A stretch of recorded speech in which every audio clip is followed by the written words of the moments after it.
Hey, Bowtie Nation, Joseph Hogue here with a highly requested video from a lot of you out there. That's because investment into thematic ETFs boomed last year with over 467 billion from US investors, up 49% from the year before. Bigger than that, though, was the historic rise of leveraged ETFs with over 700 funds now offering double leverage. That's 2 times upside on stocks. And assets in those up 55% to $198 billion this month. And I've gotten so many questions about these around those thematic ETFs, the pros and the cons of the leveraged ETFs, that I wanted to bring on one of the industry's top ETF experts to help us understand these, just explain everything you need to know in one video. On with me is Sylvia Jablonski, Chief Investment Officer, CIO of Defiance ETFs. Now, Sylvia was a pioneer in the ETF industry, appearing regularly on CNBC, Bloomberg, and Fox. She manages Defiance's investment outlook, capital markets, and product development. Before Defiance, she was the managing director at Direxion and vice president at Deutsche Bank. Founded in 2018, Defiance is a leader in ETF innovation with thematic, income, and leveraged funds like the Connective Technologies ETF, ticker UFOX. It's up 62% in just the first 5 months of the year. They've also got the AI and Power Infrastructure Fund, the AIPO, up 50%, and the QTUM ETF, ticker QTUM, up 52%. Sylvia, thank you for joining us. I've got so many questions here from investors out there, so I appreciate you being with us. Thank you so much for having me. I'm glad to be here. Now, I want to start with kind of the basics of before getting into maybe a few specific ETFs and how investors can use these. So what separates a thematic ETF from maybe a traditional index or a sector ETF? And how can investors determine whether a theme, so that the theme around the ETF is a good long-term investment or just something that is a flashy market idea that's going to fizzle out in a year or two? That's actually a great question. For years prior to thematic ETFs, I think, we used to call them smart beta and thematic beta, strategic ETFs, things like this. Before they became popular, the kind of ETFs that investors were looking to get exposure to back then was just basically like stocks, select sector indices, whether it's an ETF that tracks a tech index or an ETF that tracks a semiconductor index and so on. And that was sort of enough. And investors use that within their portfolio. So they might have an exposure, for example, to the NASDAQ 100 if they wanted tech, and then they might take a satellite position or also a small position in a semiconductor ETF to round that out and get exposure to, a particular niche. But what's happened now is that there are so many themes and different disruptive trends that we're seeing in technology broadly. And they range from things like artificial intelligence. They include things like space. And then, it gets even shortened down into very specific sectors like photonics, memory, lasers, energy, AI power and infrastructure, AI for warfare. All of these things kind of were birthed from the big tech indices. And so what's great now is that investors are, keenly aware of these trends and want exposure to them. And, just getting exposure to a straight NASDAQ ETF wasn't really cutting it, right? And getting exposure to a straight semiconductor ETF wasn't really cutting it when you want the whole theme of AI. And so companies like ours at Defiance have launched products and ETFs that represent the theme that the investor actually wants exposure to. So investors, for example, that want exposure to the quantum computing theme, could buy, QTUM, a quantum ETF, or AI powered infrastructure, AIPO, things like this. And what's great about this is that, it gives investors exposure to a theme. B, it takes the guesswork out of it for the investor, right? We work with index providers to create these indices. The kind of people employed there tend to be engineers with, decades of experience in the particular theme that they're working on when they help develop the index with us. And they're scouring the universe of stocks to best represent that theme. With that also comes this idea of diversification, right? Like, which stock do you pick to represent AI? And does that change? And what if you like a small cap stock that ends up, pre-revenue small cap stock that, ends up kind of pre-revenue forever, right? And doesn't go anywhere, versus not getting exposure to one of the darlings in the space. And so having this diversified basket gives you exposure to the true theme, small, mid, large, well-diversified, well-balanced, and often well-constructed. So to answer your question, again, I think it depends, right? That $1 trillion of wealth that's coming down from baby boomers to Gen X, millennial, Gen Z, beyond, they see AI as the representation of tech, not the NASDAQ 100, right? They look for companies that have AI moats. And so they'll just buy this as that tech exposure. They'll buy the thematic ETF as their best tech exposure. Whereas perhaps institutional investors might continue to hold their exposure to NASDAQ, but they might complement that with an exposure to this. They might have a satellite portfolio that invests in themes. So there's all different ways that people go about doing it. Excellent. And I love that idea of getting that pure play exposure into some of these themes like AI and robotics and so forth. Back in the day, of course, it used to be you had the S&P 500 Index ETFs, the NASDAQ 100 ETF for those that wanted the tech exposure. But you look in the NASDAQ 100, and there's companies like Costco and Pepsi, which great companies, but not necessarily the tech exposure that I think a lot of people think they're getting with a NASDAQ ETF, with an index NASDAQ 100 ETF. So I like the idea of being able to fine tune and add on layers of that exposure into those thematic ETFs, which are just those themes of AI, of self-driving, of different themes. But one criticism of thematic ETFs is that these new funds often launch after all that market enthusiasm has already peaked. How does Defiance kind of decide when a theme is still investable, and how do you avoid creating a portfolio of yesterday's winners? Well, Defiance is, I would argue that we've kind of been on the opposite side of that, right? We launched a quantum and a 5G, which is now UFOX, but a connectivity, tech connectivity ETF, next gen tech and quantum and machine learning. We launched those in 2018 before people knew what quantum computing. Wow. Certainly nobody was talking about quantum computing in 2018. If they were, I wasn't hearing it anywhere.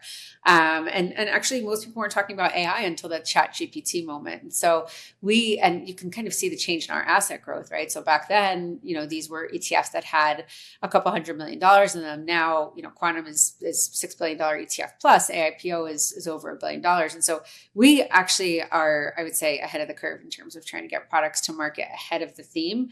And to your point, yes, there are some, Me Too products that come out with providers. Sometimes a theme comes out and it has passed. But I think for the most part, ETF issuers are, very much concentrating on the different exciting themes and trends that retail investors want to invest in, and they're moving pretty fast to get them into the market. Definitely want to talk about the AIPO and the quantum fund later. Two of my favorite pure play thematics there. Taking this a step farther though, how did those leveraged ETFs work? Because I know that has been another huge giant growth driver of the ETF market. How do they produce that approximate 2x daily return on a stock or an index? And how do you go about that? Yeah. So, with the 2x ETF, so levered ETFs have been in the market for a long time. They typically have been, prior to recent years, based on 2 times or 3 times the daily performance of an underlying index. And so, there's well over $100 billion in just index-based products. But what's new to the market, newer, is over the past couple of years, you've had these single name daily levered ETFs that have come to market. So Defiance has, for example, a 2 times daily levered SpaceX ETF, a 2 times daily levered DRAM ETF, things like this. And so what they do is they track 2 times the percentage change in the underlying single name security that they're listed to track. So it's 2 times one day's performance, and then they rebalance at the end of that day. The way that we build those ETFs, they could be built in different ways, but probably the easiest way is through the use of total return swap agreements. And so Defiance, for example, would face a bank and we would have a swap contract that allows us to gain that leverage and to build and rebalance the ETF daily through buying and selling swap exposure. There are other ways to do it. You could also do it within the listed options market, which is something that has also been, fairly new over the last couple of years for single name levered ETFs. Okay. And what are the pros and cons of these leveraged ETFs? Who are they best for? I think investors get dollar signs in their eyes when they see 2x returns on a stock like, Micron's up 10, 15% today alone. So how would, everybody wants to jump in these, but who are they best for, and how would an investor use these? It's a great question. So these are really for sophisticated investors. These are for people who understand the risks that are associated with levered and inverse ETF products. And so it's important to know that they return 2 times the daily performance, right? So it's not over time. In trending markets, we always had this saying that trend is your friend with these, right? Compounding can work in your favor if the market is trending upward. And you're kind of rebalancing every day. Compounding is working in your favor. You may perform more than 2 times over that period of time than the 2x simple return because of the compounding. But if you have a range bound volatile market, you could essentially you decay, the funds decay, and essentially you can experience substantial losses. And so you have to understand that you need 2 things. You have to have a decision about the direction of the underlying asset and a time frame. And so it's, again, for somebody who's looking at their account every single day, they're making that decision as to whether or not they're buying and holding it for that next day, which direction the market will go, the state of volatility and things like this. So certainly for more professional types of investors. Okay, so professional types of investors that have a daily or weekly time frame and outlook on a stock, so they have a strong belief or a thesis. Yeah, and I think everybody has a strong belief on something like Nvidia, but an actual thesis for why that stock is going to be going up in that next day or week, and be able to use these to leverage that belief higher. Yeah. And the cool thing about them too, I'll just say like one really cool innovative thing I think about levered ETFs is that they really democratize margin for the average, investor, average, I should say, knowledgeable investor who understands risks of these products, right? It used to be really something that was out there just for hedge funds and large institutions, or you needed, huge amount of deposit or charge for brokerage accounts trade on margin. But this really democratizes sophisticated investment tools for savvy retail traders. Okay. Now you touched on this just a minute ago. I really want to hit it because I feel like it's one of the most important concepts that investors need to understand and often get wrong about these funds. Yes. Explain to me that idea of decay and volatility drag in these leveraged ETFs. So what is volatility drag? How can investors approach it and really try to minimize it as best as possible? Yeah. So, I think what happens is if you're invested in a 2 times levered bull fund, right? And the market is up on that day, you should expect to earn 10% on that day minus fees and expenses. And then the fund will essentially rebalance to ensure that we're coming out with a 2 times levered exposure fund the next day. And, but what happens though is that if, the market is then down that amount the next day, you're not going to be flat. It's not kind of, up 10 and down 10 because you rebalance the fund. You kind of soaked up your gains in the compounding for that day. And on day 2, you're losing a little bit more. So you're down a little bit and not flat.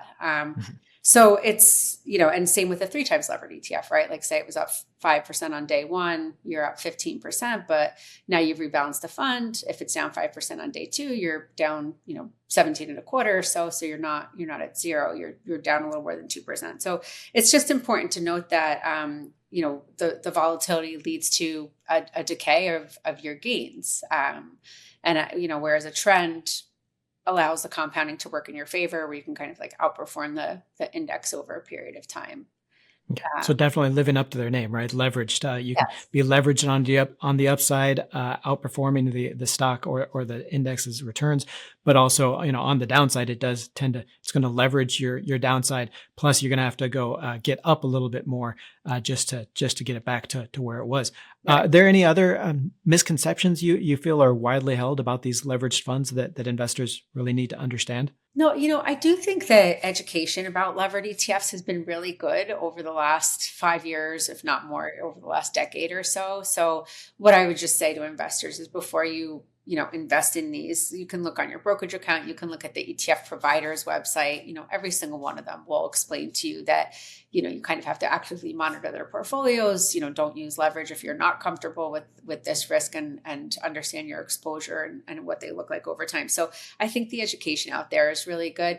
It used to be that investors would say, I held this bull fund for 5 days and the index is up 5%. Why am I not up 10%, right? And it was because of that volatility and decay. But I think it's pretty well understood now that it's one day's performance. I think it's that the message has kind of gotten out there pretty well. Okay.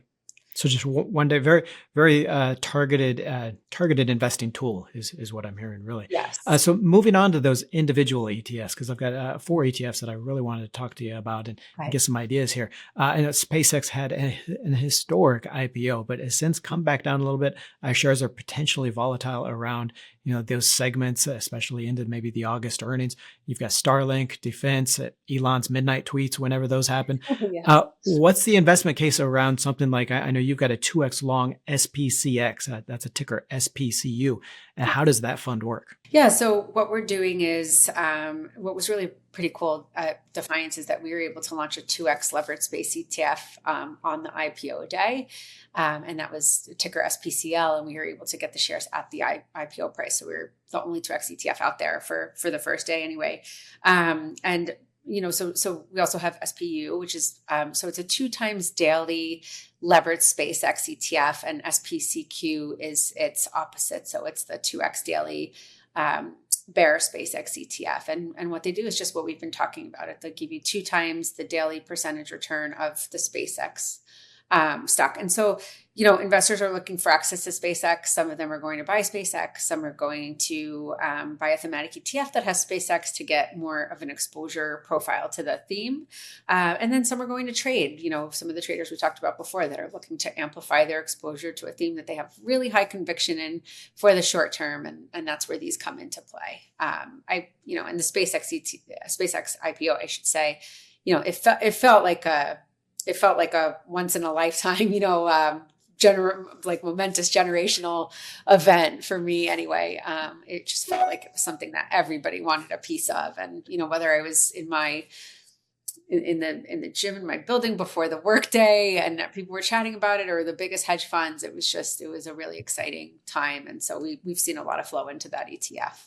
Sure. And definitely an historic IPO, raising 3 times more than any other IPO in history. And I do like the idea of having that levered long and levered short ETF. So the SPCU is the 2x long and the SPCQ is the 2x short. So obviously as trading tools, as in daily trading tools, then, you have that option on both sides. Yeah. And then one other point too, that, I don't know if I mentioned super well, but on the short side, it's you could be very bullish on SpaceX, right? And you could just be looking to hedge some of your positions going into an earnings call, or as you said, like going into an Elon tweet or something like this. And so the bear fund is not necessarily out there to say, you're bearish on SpaceX. That's certainly one of the reasons why people use it. But the other reason is that it's also a hedging tool, right? It's a good way to smooth out for a period of time returns if it's used appropriately. And we've got price targets coming out for SpaceX. It briefly topped that $3 trillion market cap there, which actually made it larger than Amazon and Microsoft. It's since come back down. What's your sense of the valuation on SpaceX? How long does it take for that upside value to come back into the shares? I think SpaceX, and this is, I really had the experience of working with the QTUM ETF and seeing how that sector played out. So for me, it's kind of reminds me of that. I think when you have this new disruptive sector and retail people, traders pick up on it, all of a sudden you'll see this. You'll see people really buying all of the stocks, and then like right away the news comes that they're overvalued and it's too much, and they're destined for pullbacks and things like this. But I think that with disruptive technologies that actually have potential commercial value and potential revenue generation value, these are themes that investors will stay in for really long periods of time until they play out, right? It could be 5 years, it could be 10 years. And if you look at SpaceX, there's so many different pillars for revenue and commercialization. You have satellites, you have the actual space launches, you have the link and the connectivity to the hyperscalers and AI build out. And so I think, and even just like on the satellites, right? They're a massive part of the TAM of existing satellites out there. I think they have something like 9,600, 65% of it. And it's all subscription recurring revenue, similar with their AI business contracts with Google. So I think that this is a company that we'll be watching for the long term. And I think that, the kind of revenue revenue picture, profit picture, valuation picture will change a lot over the years as we see what they do as a company. And speaking of that quantum fund, the Defiance Quantum ETF there, the QTUM, has done especially well this year, up 85% over the past year. How does that fund work? So that ETF is it's a $6 billion fund. It's actually been just the most popular fund that we've really had this year. Investors have really clamored for access to that fund. So quantum gives you exposure to, it's a thematic ETF that gives you exposure to essentially the quantum computing theme and machine learning and its ecosystem. So what's great about this ETF is that you have both the pure play quantum names in there, like the IonQ, D-Wave, Quantinuum, these names that are just kind of that pure play in the space. But you also have these companies like IBM, you have companies like NVIDIA that are also on the forefront of quantum computing. They're doing tons of R&D, they're spending money on it, they're working towards commercialization. And so it's a great fund for investors who want exposure to the quantum theme, because you have pure play quantum exposure, but then also the ballast of some of these huge companies that have quality balance sheets and really help the performance. And when you get massive pullbacks in like the smaller cap, higher beta quantum names, the big large cap quantum related companies are really buffering that fall. And so it's really helped to perform. And then, we also have pure play quantum. If investors just want pure play quantum names, you have QPUX, but quantum has just been what investors have been asking for in terms of a diversified exposure to the quantum computing theme with some protection built in. I do like that protection built in with the NVIDIAs, with the IBMs in that QTUM, because quantum, it is coming, but it's such a future tech theme with that timeline to real adoption so uncertain. What are the milestones that you think investors would watch about whether the industry is moving from that idea phase into the actual implementation and that real world application really starting to take off? Yeah, I mean, you're seeing a little bit of it already, right? With D-Wave. D-Wave has full annealing commercialization. IonQ just had absolute blowout earnings this last quarter. Increase in contracts and just kind of forward guidance on adoption of quantum computing products and services. So I think it's that. I think it'll be the earnings calls of the quantum companies themselves, and then the actual commercialization, right? So we heard one big story of the year was that HSBC used quantum computing to do bond price discovery. So all of a sudden that rings the commercialization bell.